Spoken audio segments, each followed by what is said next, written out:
SwayamPrabha. Digital India. Educated India.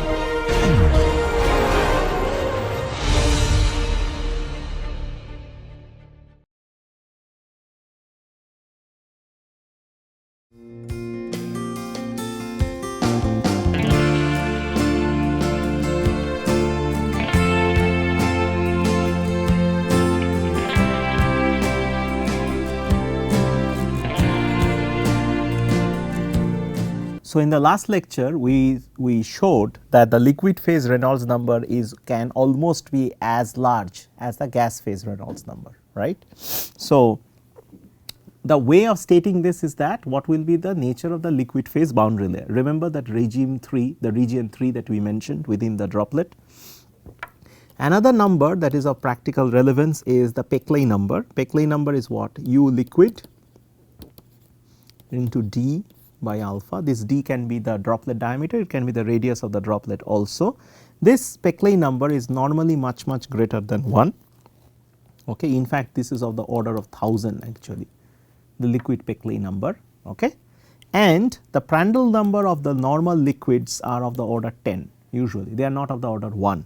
So, in the liquid phase what do you expect? In the liquid phase you expect to see a thin viscous layer, right, and you can get thinner thermal layer. So, thin viscous layer and thinner thermal layer. Now, the Peckley number as I said is of the order of 1000. Okay. So, the liquid flow velocity plays a major role and the Prandtl number is of the order of 10. Okay. So, thinner thermal layer comes because of this Prandtl number. Okay, and the thin viscous layer comes because the Peckley number value is high. Okay. So, that is the liquid phase description, right. So, it will also have a boundary layer, that is the bottom line. It will also have a boundary layer. In fact, in most cases the thermal boundary layer is much thinner. Okay. Now, let us now return to the two corollaries or postulates that we mentioned. One was that there is no torque, right. The other is that the friction force is of the order of 1 over the Reynolds number, right. So, these were the two postulates. Okay. So, in a droplet normally you expect a balance to happen between inertial force and friction forces, right. In a droplet one normally expects a balance between friction and inertia, right. So, from an order of magnitude perspective, this is your inertia, this is your friction force, which can be written like this, right. Delta is nothing but the gas phase boundary layer thickness, right.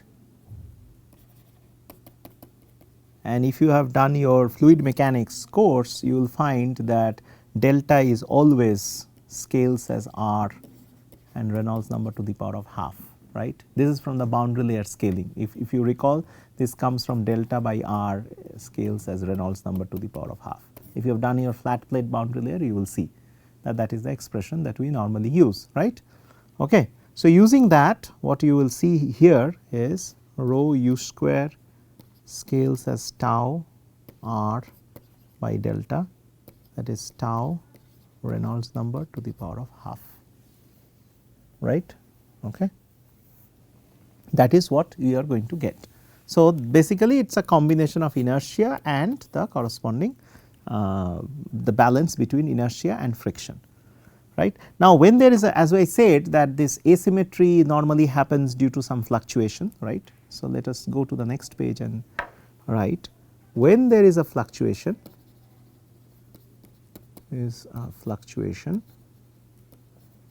of some kind, okay, this axisymmetry can be lost and the difference in velocity and stress can be found out. So, axisymmetry is usually lost, can be lost, right. Okay. So, what you find is that if you just differentiate the previous form that we had, you will find rho u into delta u scales as Reynolds number to the power of half into delta tau, right. Okay. So, this is just a differential, right. Now, delta u, what is delta u? Delta u can be written as V by neta, and we will see what those V and neta are. Neta is basically the same as the droplet diameter. So, this essentially means that the fluctuation, why should the fluctuation in velocity happen? This can happen because of turbulent eddies, right, of different sizes. Now, the turbulent eddy of the pertinent size in this particular application is of the size of the droplet diameter, right, because that is what the droplet can see, right. So, it is a scale thing, it is a scale issue. So, this is basically nothing but the size of the eddy, size of the turbulent eddy. Okay. And V is the corresponding velocity of that eddy, so to say.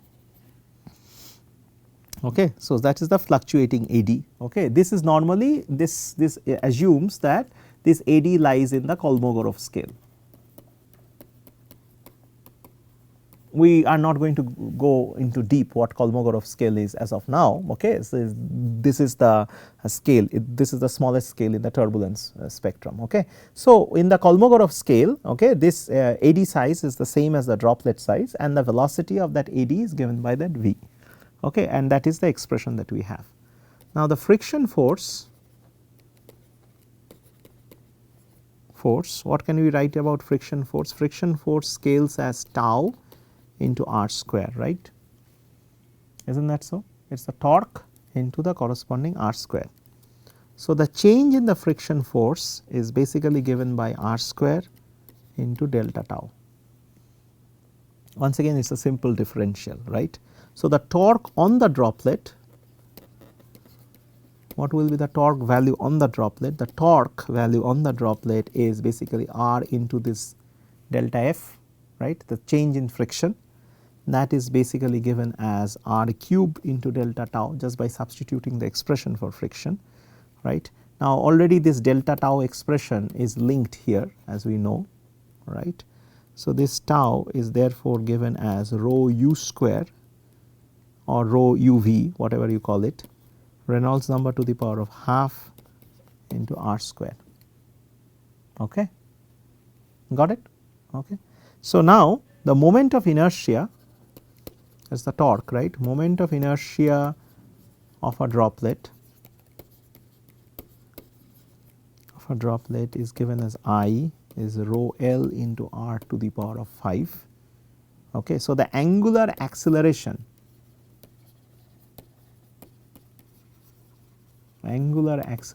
that happens is basically given as T by I, which is also given as rho by rho L. This you can write it if you want as u comma v, that would be the correct way of writing it. Okay. So, this rho by rho L into u into v, Reynolds number to the power of minus half r. Got it? So, that is the angular acceleration. Okay. So, the angular acceleration can also be therefore written as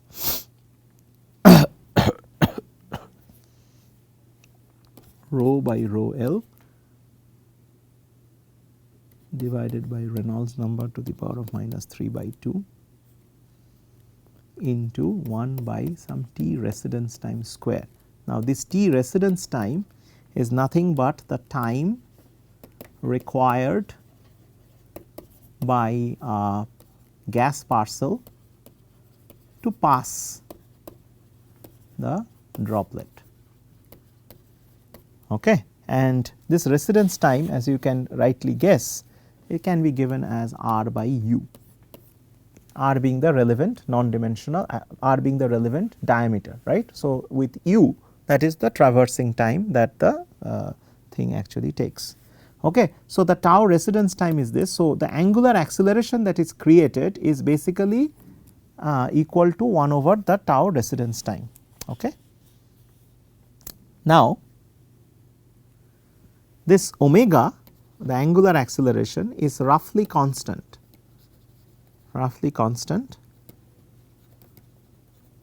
right. So, we define time for one rotation as T rot. Okay. So, this implies T rot by T res scales as rho L by rho Reynolds number to the power of 3/4, right. Normally this will be greater than 1. Why? Because rho L is much greater than rho, right, and Reynolds number we have said just now that it is of the order of 100, right, for this kind of a situation. So, naturally the rotation time and the residence time, this is much greater than 1, right. So, this would imply that the T rotation is much greater than the T residence for most of the cases, because this is of the order of 1000. We can estimate this in fact, that T rot by T res is almost equal to 1000, and if the Reynolds number is 100, so it is of the 100 to the power of 3/4, right. So, it will be like several orders higher. Okay. We would expect this to be several orders higher than this, right. Okay. So, at least 3 to 4 orders higher, right. So, the T rotation time is much longer than the T residence time, which justifies our assumption that we said that if the droplet rotates, it rotates so slowly, right, that many gas parcels actually passes over it. Okay. So, there is no asymmetry as such, okay, because this is a very slow process. Okay. On the other hand, we also defined that, let us look at the nature of the friction force. So, the friction force delta F by F basically scales as 2 by Re, right. So, this also shows that the delta F is basically of the order of 1 over Re. So, if Re is very large, the change in friction force is very small, percentage change is very small, because Re is of the order of 100, right. So, delta F by F should be like of the order of 50. That means, the change in friction force is roughly 50 times lower than the value of friction. So, there is a, what we can say, there is a small change in friction,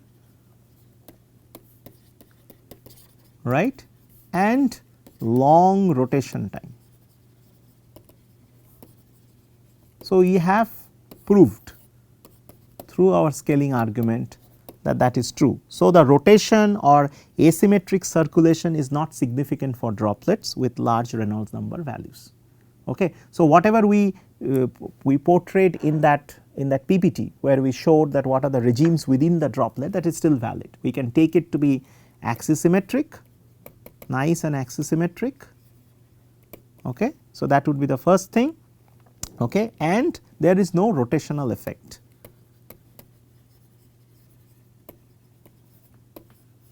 So, we can safely do the problem as if the flow is axisymmetric and there are no rotational effects, got it. Okay. So, now that we have done it, now let us look at the first level of analysis. That means, we would now start to look at the approximate analysis of the gas phase boundary layer. Okay, gas phase boundary layer. So, we are first going to analyze the gas phase boundary layer, because that is step number 1. We have to also come and do the liquid phase analysis, because this is a full convective model that we are looking at, right. So, the first assumption is basically that your Reynolds number of the droplet is greater than 1, which is obvious, because that is when the convection becomes an important part of the whole thing. And we are assuming that thin boundary layer exists on droplet surface. This is already established, but we are putting this as an assumption. We are going to neglect viscous dissipation,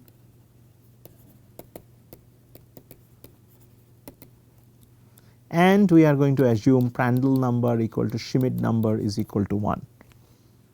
Okay. Xy in our expression means, x means the tangential to the droplet surface, okay, and y means normal to droplet surface. Got it? Normal to the droplet surface, okay, and r designates distance from axis of symmetry.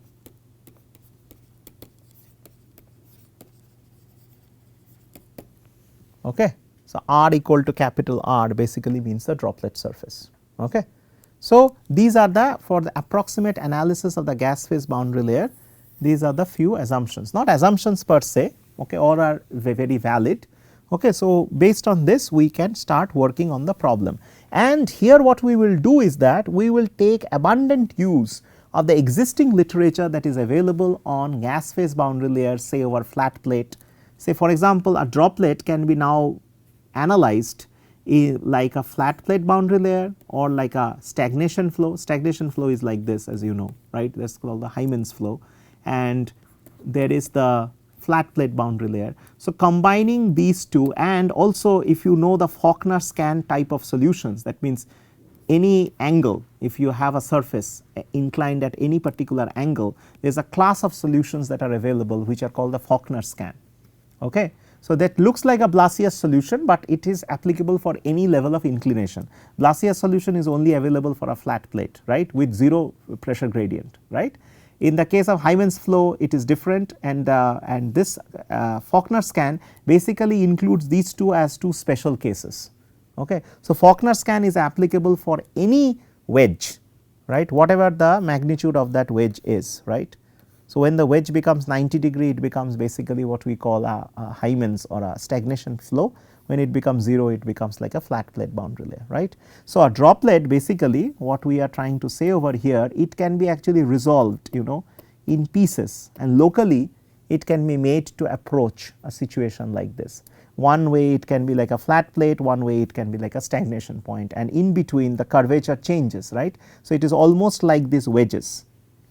So, if you take this section out, you will find that is like a wedge, right, it is like a wedge of a certain angle, got it.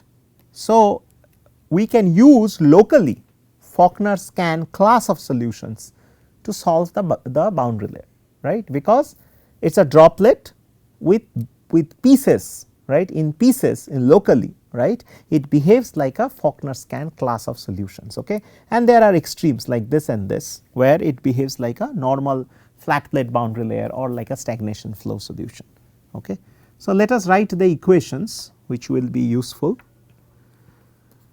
So, continuity, good part is that we do not have to solve all of them, but the math we are not going to work out the math like that, but we are just going to pose the problem, and we have already explained how the problem can be solved.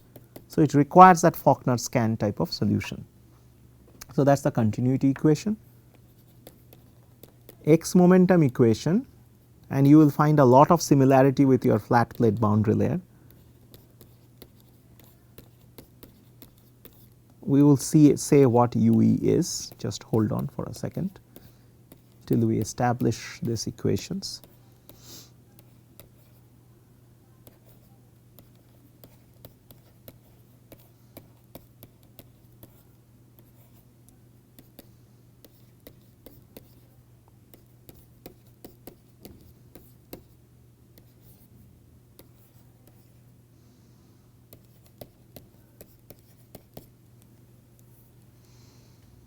Where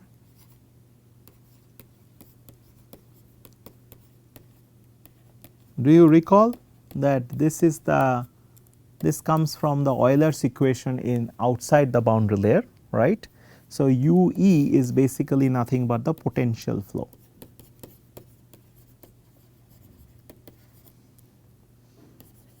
Flow velocity outside the boundary layer. This we already knew, right, from your, if you recall your classes where we actually did this Faulkner scan type of solutions or whatever courses that you may have taken.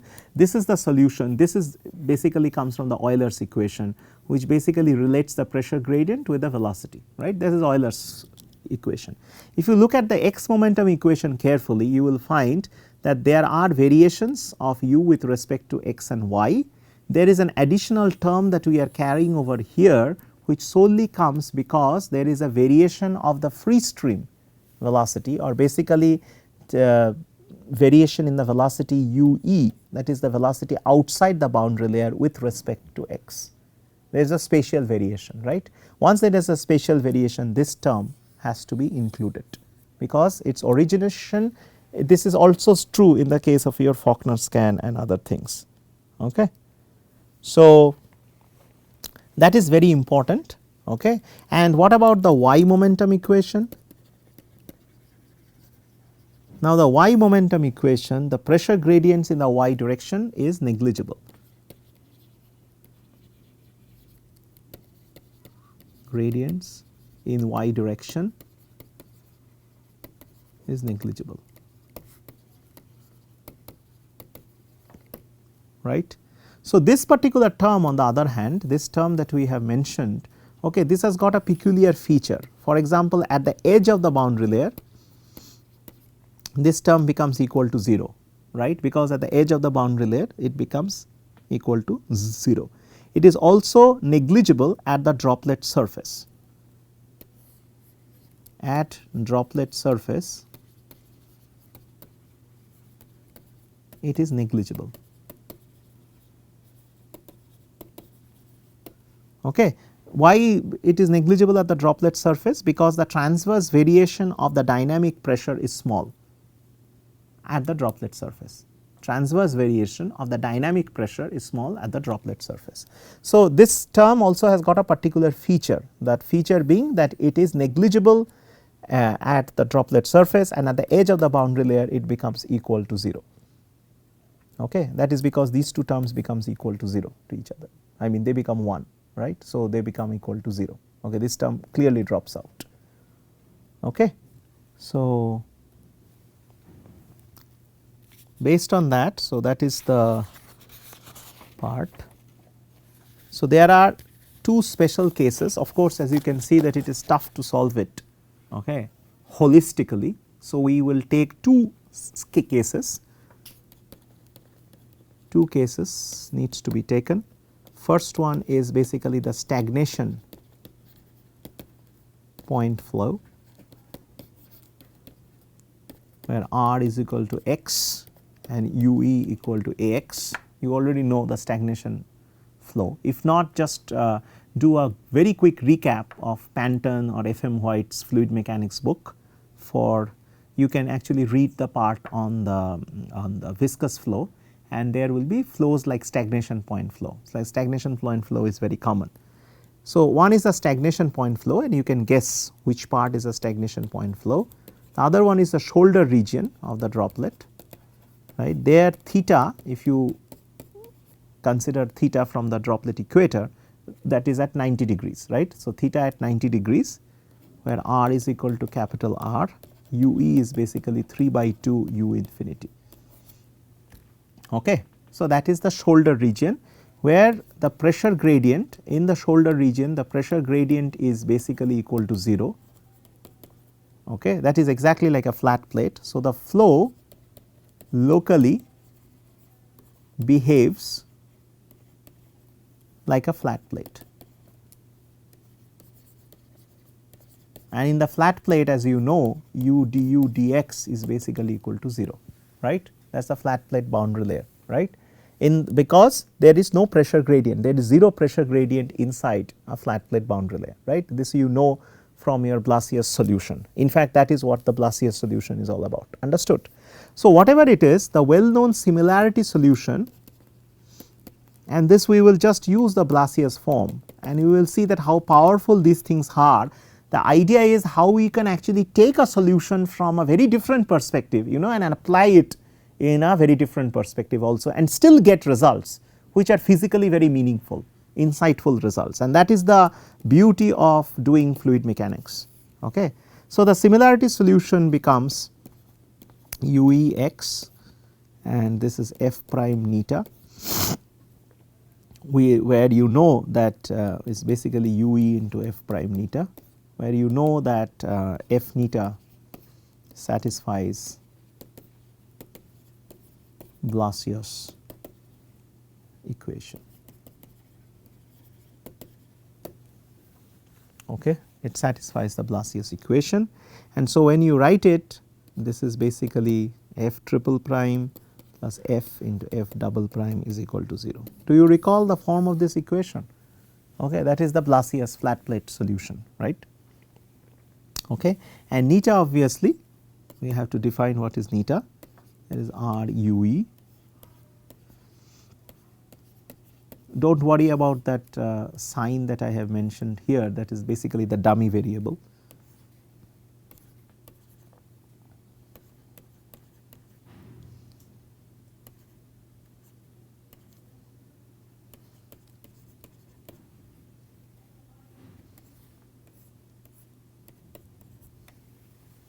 Okay.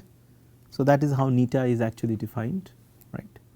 If you do not even get, you just have to recap your flat plate, just go and recap that, okay, if you are not getting the feel of these similarity solutions. Okay. But this is basically a similarity solution, and you know what similarity transformations are. So, we are not going to spend time on that. If you have learnt your fluid mechanics, you already know that what similarity transformation exactly means.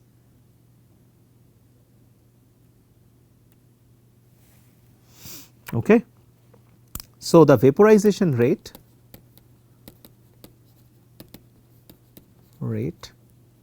per unit area is given as rho V S as minus A F 0, where this A is 2K rho E U E to the power of half for stagnation flow, and this is equal to rho E U E mu E U E by 2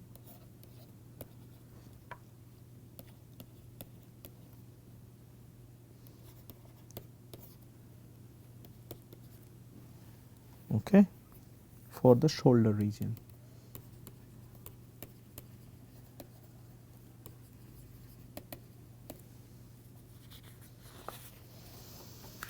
Got it?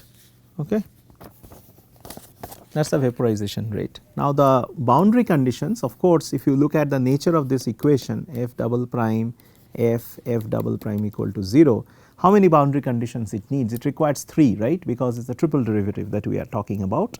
So, the boundary condition, 2 boundary conditions are readily available. F prime 0 is equal to US by UE, that is at the surface. F prime infinity is basically equal to 1.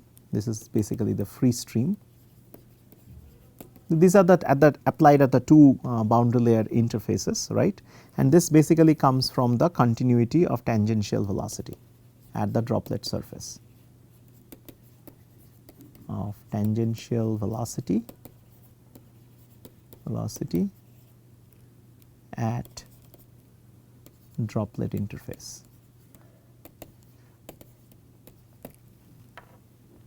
Got it? Okay. So, these 2 boundary conditions, as you can readily see, one is applicable for the free stream when the flow, where basically u approaches the free stream, the other one when it is the tangential velocity where at the droplet interface. In most of the Blasius solution, you will find that that will be equal to the 0, because there will be a no slip, right, but here that no slip is not valid. It is no slip, but it is not equal to 0, okay, because there has to be a continuity of that tangential velocity across the droplet interface, and that is very important. Okay. Now, we need basically a third boundary condition, right. Third boundary condition is needed. So, in order to get that, let us write the other boundary conditions for energy, say for example. We have not written the energy equation because we have already written it earlier for the gas phase. Okay. So, once again, if you recall what the energy equation was, it is G at the gas interface, gas side of the interface, then this is basically on the liquid side of the interface, right, plus there was this rho V s, which was basically the mass flux into the latent heat. Do you recall? That was the latent heat, right, and this sometimes we wrote it as rho v s into L effective. Isn't that so, right? And then we had a lot of argument regarding the nature of this. This is basically that conduction heat flux, right? Isn't that so? That Q dot that we mentioned earlier, right? Okay. So this is basically the same as spherically symmetric droplet. It is the same as spherically symmetric droplet, right? For species, a similar thing. Once again, we have written it already for the species earlier. We are not writing it once again.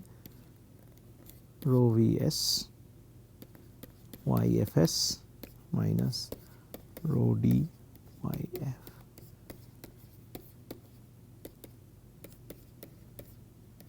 Sorry, this is not.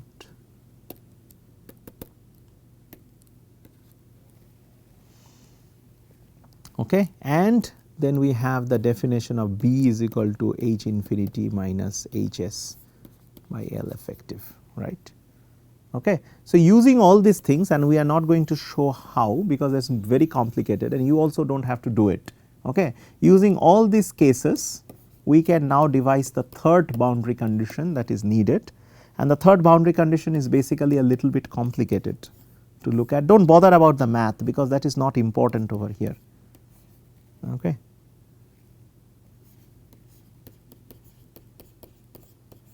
It will take a lot of time for you if we have to work out this, okay, that is given as 1 over B, right. So, that is the third boundary condition, okay, which combines the energy, species and everything and uses the definition of B and combines it, and we can have this particular form, right. And let us define the Nusselt number also. So, the Nusselt number is given as this by B Reynolds number to the power of half. Now, this K is not the thermal conductivity. K is basically a greater than 0 non-dimensional coefficient,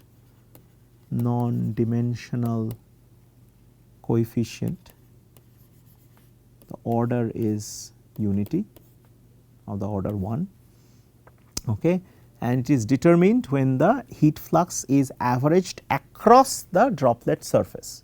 This is averaged across the droplet surface, right, across the whole droplet surface, and this K value nominally is given as something like 0.552 into root over 2, okay, about 0.781 or something like that it comes. Okay. Similarly, one can write m dot global, that is the global vaporization rate, is 2 pi k mu E R F 0 into Reynolds number to the power of half. Got it? Okay. So, that is the expression. So, let me write it in a fresh way so that you do not have to. Global is basically 2 pi k. This is not the same K as thermal conductivity, Reynolds number to the power of half, okay. And this K is greater than 0, normally K is about 0.78 something like that, okay. And the Nusselt number, so that you can use it, is given as minus F 0 by B into Reynolds number to the power of half. These are the two main factors that even industry people are going to use this again and again, right. Okay. So, this is how we have solved it. Just doing a bit of a recap, we divided the droplet into several pieces, right, and we considered the stagnation flow and the flat plate boundary layer. So, you use the similarity transformation to basically link the velocity and other things, and there we established 3 boundary conditions. The last boundary conditions comes from the energy and the species combining it, and then we have not shown the math that how exactly the steps are. We have devised that there are 2 quantities of importance. One is the Nusselt number, which is for the heat transfer coefficient, and the other one is basically the global evaporation rate. Both are solved in terms of this similarity variable or the Blasius solution, right. Okay. So, with this we have shown that how one of the model would actually work. Okay. But there is another type of model which was done by Shiriniano. This does not involve the Faulkner scan, by the way. So, what Shiriniano and Abramson actually did was that they actually incorporated the Faulkner scan class of solutions and devised a more rigorous approach to do this. Okay. This was not rigorous, this is like ad hoc, it just took like the shoulder region and the two extremities essentially, right, shoulder region and the stagnation region. Okay. And so, you can assume that all the other solutions will lie somewhere in between, that was the whole argument, right. So, but Shiriniano and Abramson did basically the Faulkner scan class of solutions using non-zero pressure gradients. Okay. And in the next lecture or in the next class we will find out what that exactly is. Okay. Thank you.